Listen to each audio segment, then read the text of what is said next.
elle avait fait à la porte une génuflexion, elle s'avançait sous la haute nef entre la double ligne des chaises, ouvrait le banc de madame Aubin, s'asseyait et promenait ses yeux autour d'elle. Les garçons à droite, les filles à gauche emplissaient les stalles du chœur. Le curé se tenait debout près du lutrin. Sur un vitrail de l'abside, le Saint-Esprit dominait la Vierge. Un autre la montrait à genoux devant l'enfant Jésus. Et derrière le tabernacle, un groupe en bois représentait Saint Michel terrassant le dragon.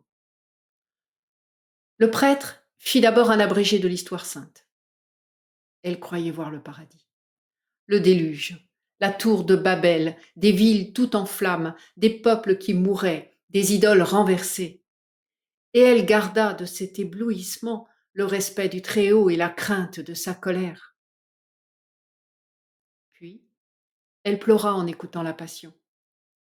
Pourquoi l'avait-il crucifié, lui qui chérissait les enfants, nourrissait les foules, guérissait les aveugles, et avait voulu, par douceur, naître au milieu des pauvres sur le fumier d'une étable? Les semailles, les moissons, les pressoirs, toutes ces choses familières dont parle l'Évangile, se trouvaient dans sa vie. Le passage de Dieu les avait sanctifiés. Et elle aima plus tendrement les agneaux par amour de l'agneau, les colombes à cause du Saint-Esprit. Elle avait peine à imaginer sa personne, car il n'était pas seulement oiseau, mais encore un feu et d'autres fois un souffle. C'est peut-être sa lumière qui voltige la nuit au bord des marécages, son haleine qui pousse les nuées, sa voix qui rend les cloches harmonieuses. Et elle demeurait dans une adoration, jouissant de la fraîcheur des murs et de la tranquillité de l'église. Quant au dogme, elle n'y comprenait rien, ne tâcha même pas de comprendre. Le curé discourait, les enfants récitaient, elle finissait par s'endormir. Et se réveillait tout à coup quand ils faisaient en s'en allant claquer leurs sabots sur les dalles. Ce fut de cette manière, à force de l'entendre, qu'elle apprit le catéchisme, son éducation religieuse ayant été négligée dans sa jeunesse. Et, dès lors, elle imita toutes les pratiques de Virginie. Jeûnait comme elle, se confessait avec elle. À la fête Dieu, elles firent ensemble un reposoir. La première communion la tourmentait d'avance. Elle s'agita pour les souliers, pour le chapelet, pour le livre, pour les gants. Avec quel tremblement elle aida sa mère à l'habiller. Pendant toute la messe, elle éprouva une angoisse. Monsieur Bourret lui cachait un côté du cœur. Mais juste en face, le troupeau des vierges portant des couronnes blanches par-dessus leurs voiles abaissés formait comme un champ de neige. Et elle reconnaissait de loin la chère petite, à son cou plus mignon et son attitude recueillie. La cloche tinta, les têtes se courbèrent, il y eut un silence. Aux éclats de l'orgue, les chantres et la foule entonnèrent l'Agnus Dei. Puis le défilé des garçons commença, et après eux les filles se levèrent. Pas à pas, et les mains jointes, elles allaient vers l'autel tout illuminé, s'agenouillaient sur la première marche, recevaient l'hostie successivement, et dans le même ordre, revenaient à leur prie-Dieu. Quand ce fut le tour de Virginie, Félicité se pencha pour la voir. Et, avec l'imagination que donnent les vraies tendresses, il lui sembla qu'elle était elle-même cet enfant. Sa figure devenait la sienne, sa robe l'habillait, son cœur lui battait dans la poitrine. Au moment d'ouvrir la bouche, en fermant la paupière, elle manqua s'évanouir. Le lendemain, de bonne heure, elle se présenta dans la sacristie pour que monsieur le curé lui donnât la communion. Elle le reçut dévotement, mais n'y goûta pas les mêmes délices. Madame Aubin voulait faire de sa fille une personne accomplie, et comme Guyot ne pouvait lui montrer ni l'anglais ni la musique, elle résolut de la mettre en pension chez les Ursulines d'Honfleur. L'enfant n'objecta rien. Félicité soupirait, trouvant madame insensible. Puis elle songea que sa maîtresse, peut-être, avait raison. Ces choses dépassaient sa compétence. Enfin, un jour, une vieille tapissière s'arrêta devant la porte, et il en descendit une religieuse qui venait chercher mademoiselle. Félicité monta les bagages sur l'impériale, fit des recommandations au cocher et plaça dans le coffre 6 pots de confiture et une douzaine de poires avec un bouquet de violettes. Virginie, au dernier moment, fut prise d'un grand sanglot. Elle embrassait sa mère, qui la baisait au front en répétant « Allons, du courage, du courage ». Le marchepied se releva, la voiture partit. Alors Madame Aubin eut une défaillance. Et le soir, tous ses amis, le ménage Lormeau, Madame Le Chapetois, ces demoiselles Rochefeuille, Monsieur de Houppeville et Bourret se présentèrent pour la consoler. La privation de sa fille lui fut d'abord très douloureuse, mais 3 fois la semaine elle en recevait une lettre. Les autres jours lui écrivait, se promenait dans son jardin, lisait un peu et de cette façon comblait le vide des heures. Le matin, par habitude, Félicité entrait dans la chambre de Virginie et regardait les murailles. Elle s'ennuyait de n'avoir plus à peigner ses cheveux, à lui lasser ses bottines, à la border dans son lit, et de ne plus voir continuellement sa gentille figure, de ne plus la tenir par la main quand elles sortaient ensemble. Dans son désœuvrement, elle essaya de faire de la dentelle. Ses doigts trop lourds cassaient les fils. Elle n'entendait à rien, avait perdu le sommeil, suivant son mot était minée. Pour se dissiper, elle demanda la permission de recevoir son neveu Victor. Il arrivait, le dimanche après la messe, les joues roses, la poitrine nue, et sentant l'odeur de la campagne qu'il avait traversée. Tout de suite, elle dressait son couvert. Ils déjeunaient l'un en face de l'autre et, mangeant elle-même le moins possible pour épargner la dépense, elle le bourrait tellement de nourriture qu'il finissait par s'endormir. Au premier coup des vêpres, elle le réveillait, brossait son pantalon, nouait sa cravate et se rendait à l'église, appuyée sur son bras, dans un orgueil maternel. Ses parents le chargeaient toujours d'en tirer quelque chose, soit un paquet de cassonade, du savon, de l'eau-de-vie, parfois même de l'argent. Il apportait ses nids par accommodé, et elle acceptait cette besogne, heureuse d'une occasion qui le forçait à revenir. Au mois d'août, son père l'emmena au cabotage. C'était l'époque des vacances. L'arrivée des enfants la consola, mais Paul devenait capricieux et Virginie n'avait plus l'âge d'être tutoyée, ce qui mettait une gêne, une barrière entre elles. Victor alla successivement à Morlaix, à Dunkerque et à Brighton. Et au retour de chaque voyage, il lui offrait un cadeau. La première fois, ce fut une boîte en coquille. La seconde, une tasse à café. La troisième, un grand bonhomme en pain d'épices. Il embellissait, avait la taille bien prise, un peu de moustache, de bons yeux francs et un petit chapeau de cuir placé en arrière comme un pilote.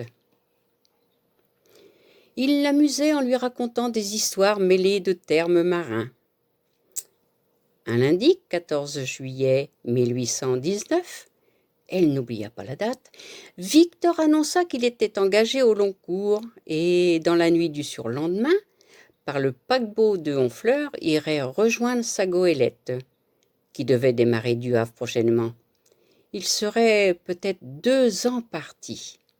La perspective d'une telle absence désola Félicité. Et pour lui dire encore adieu, le mercredi soir, après le dîner de madame, elle chaussa des galoches et avala les 4 lieues qui séparent Pont-l'Évêque de Honfleur. Quand elle fut devant le calvaire, au lieu de prendre à gauche, elle prit à droite, se perdit dans des chantiers, revint sur ses pas. Des gens qu'elle accosta l'engagèrent à se hâter. Elle fit le tour du bassin empli de navires, se heurtait contre des amarres, puis le terrain s'abaissa. Des lumières s'entrecroisèrent, et elle se crut folle en apercevant des chevaux dans le ciel. Au bord du quai, d'autres hennissaient, effrayés par la mer.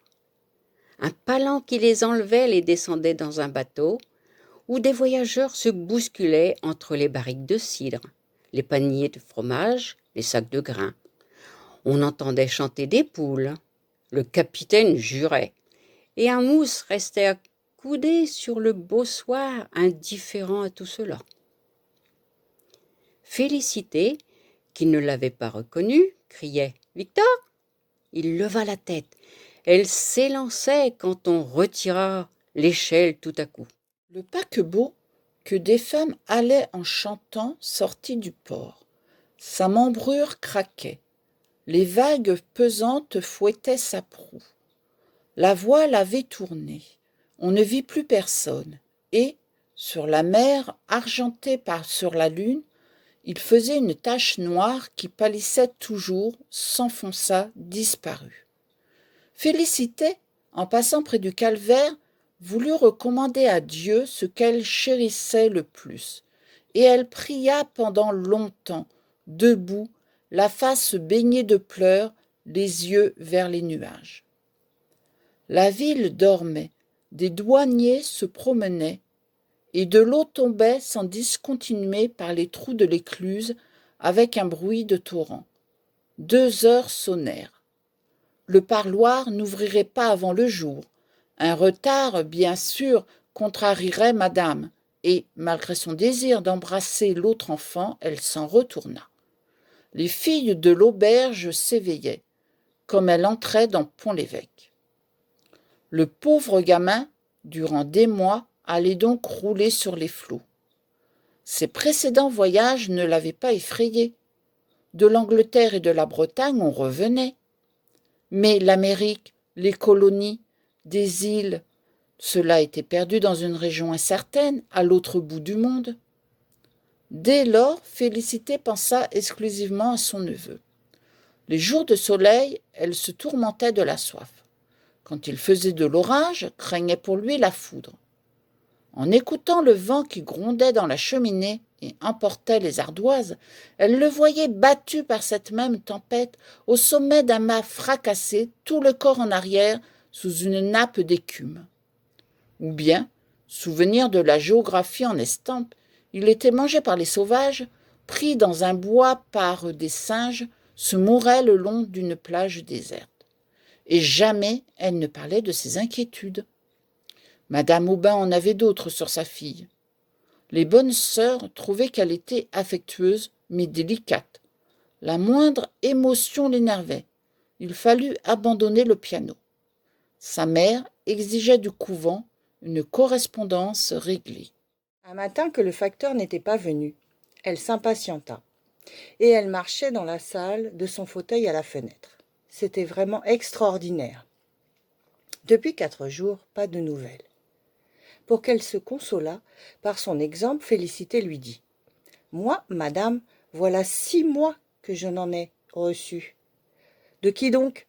La servante répliqua doucement. « Mais de mon neveu. »« Ah, votre neveu !» Et haussant les épaules, madame Aubin reprit sa promenade, ce qui voulait dire « Je n'y pensais pas. Au surplus, je m'en moque. Un mousse, un gueux, belle affaire. » Tandis que ma fille songeait donc. Félicité, bien que nourrie dans la rudesse, fut indignée contre madame, puis oublia.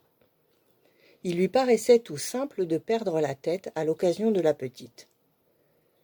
Les 2 enfants avaient une importance égale, un lien de son cœur les unissait, et leur destinée devait être la même. Le pharmacien lui apprit que le bateau de Victor était arrivé à la Havane. Il avait lu ce renseignement dans une gazette. À cause des cigares, elle imaginait la Havane, un pays où l'on ne fait pas autre chose que de fumer, et Victor circulait parmi des nègres dans un nuage de tabac. Pouvait-on, en cas de besoin, s'en retourner par terre ? À quelle distance était-ce de Pont-l'Évêque ? Pour le savoir, elle interrogea M. Bourret. Il atteignit son atlas, puis commença des explications sur les longitudes, et il avait un beau sourire de cuistre devant l'ahurissement de Félicité. Enfin, avec son porte-crayon, il indiqua dans les découpures d'une tache ovale un point noir, imperceptible, en ajoutant « Voici ». Elle se pencha sur la carte. Ce réseau de lignes coloriées fatiguait sa vue, sans lui rien apprendre.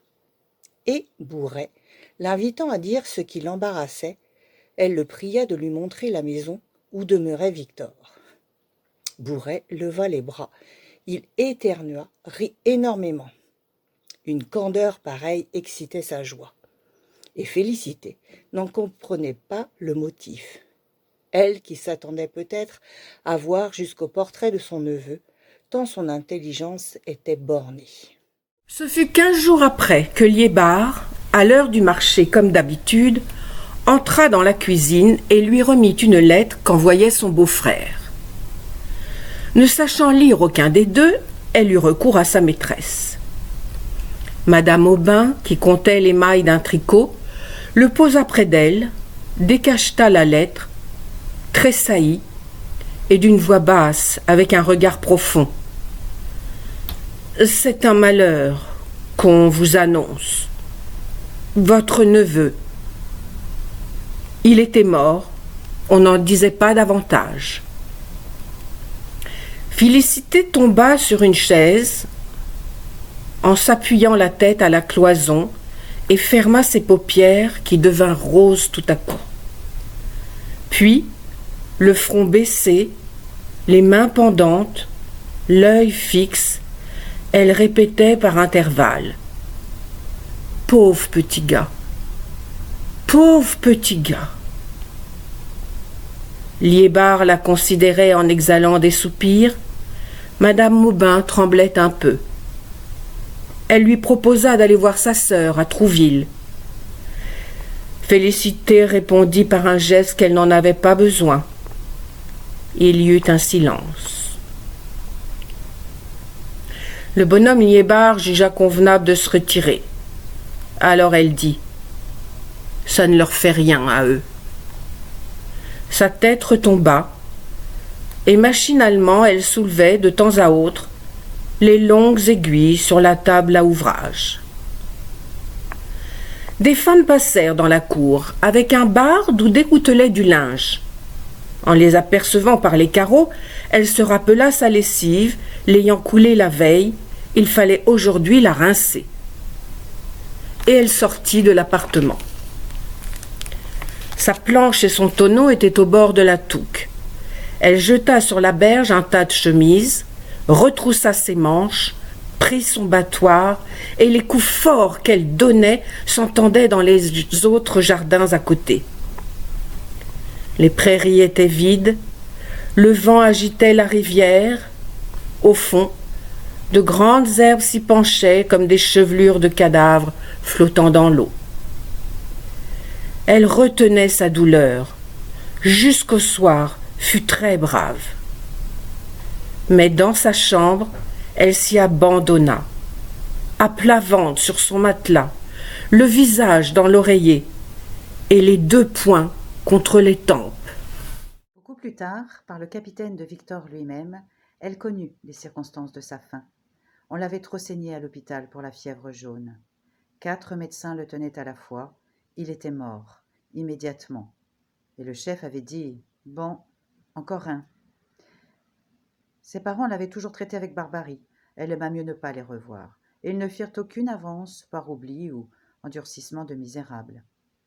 Virginie s'affaiblissait.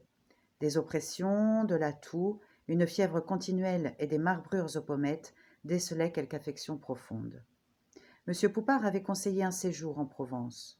Madame Aubin s'y décida et eut tout de suite repris sa fille à la maison sans le climat de Pont-l'Évêque. Elle fit un arrangement avec un loueur de voitures qui l'amenait au couvent chaque mardi. Il y a dans le jardin une terrasse d'où l'on découvre la Seine. Virginie s'y promenait à son bras sur les feuilles de pampre tombées. Quelquefois, le soleil traversant les nuages la forçait à cligner ses paupières, pendant qu'elle regardait les voiles au loin et tout l'horizon, depuis le château de Tancarville et jusqu'au phare du Havre. Ensuite, on se reposait sous la tonnelle. Sa mère s'était procuré un petit fût d'excellent vin de Malaga, et, riant à l'idée d'être grise, elle en buvait 2 doigts, pas davantage. Ses forces reparurent. L'automne s'écoula doucement. Félicité rassurait madame Aubin. Mais un soir qu'elle avait été aux environs faire une course, elle rencontra devant la porte le cabriolet de monsieur Poupart, et il était dans le vestibule. Madame Aubin nouait son chapeau. « Donnez-moi ma chaufferette, ma bourse, mes gants, plus vite donc !» Virginie avait une fluxion de poitrine, c'était peut-être désespéré. « Pas encore, dit le médecin. » Et tous deux montèrent dans la voiture sous des flocons de neige qui tourbillonnaient. La nuit allait venir. Il faisait très froid. Félicité se présenta dans l'église pour allumer un cierge. Puis elle courut après le cabriolet qu'elle rejoignit 1 heure plus tard, sauta légèrement par derrière où elle se tenait aux torsades, quand une réflexion lui vint. La cour n'était pas fermée. Si des voleurs s'introduisaient? Et elle descendit. Le lendemain, dès l'aube, elle se présenta chez le docteur. Il était rentré et reparti à la campagne. Puis elle resta dans l'auberge, croyant que des inconnus apporteraient une lettre. Enfin, au petit jour, elle prit la diligence de Lisieux. Le couvent se trouvait au fond d'une ruelle escarpée. Vers le milieu, elle entendit des sons étranges, un glas de mort. C'est pour d'autres, pensa-t-elle. Et Félicité tira violemment le marteau. Au bout de quelques minutes, des savates se traînèrent, la porte s'entrebâilla et une religieuse parut. La bonne sœur, avec un air de componction, dit qu'elle venait de passer. En même temps, le glas de Saint-Léonard redoublait. Félicité parvint au second étage. Dès le seuil de la chambre, elle aperçut Virginie étalée sur le dos, les mains jointes, la bouche ouverte et la tête en arrière, sous une croix noire s'inclinant vers elle, entre les rideaux immobiles, moins pâle que sa figure.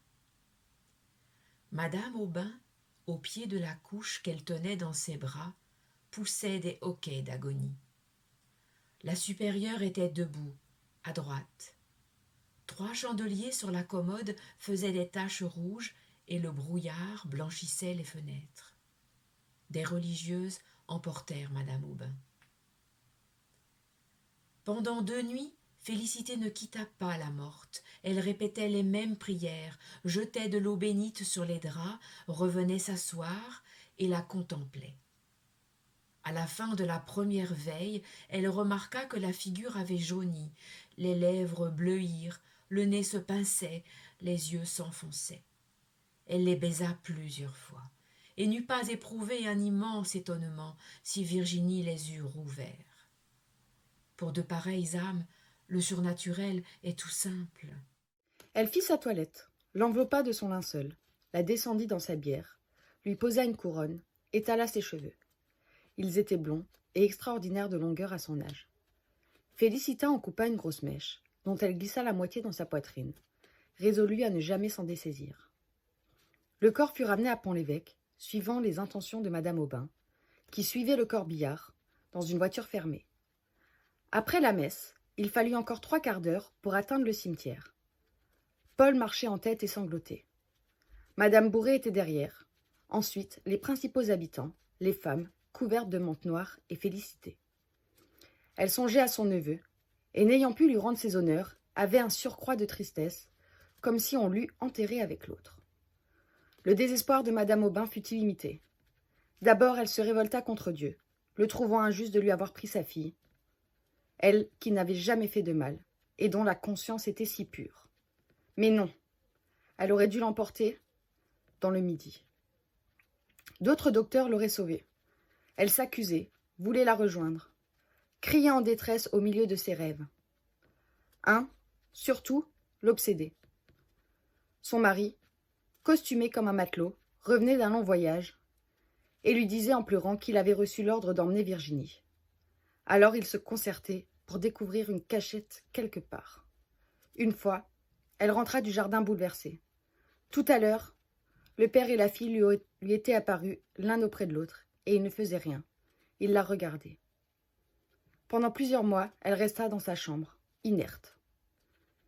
Félicité la sermonnait doucement. Il fallait se conserver pour son fils, et pour l'autre, en souvenir d'elle. « Elle » reprenait Madame Aubin, comme se réveillant. « Ah, oui, oui, vous ne l'oubliez pas. » Allusion au cimetière qu'on lui avait scrupuleusement défendu.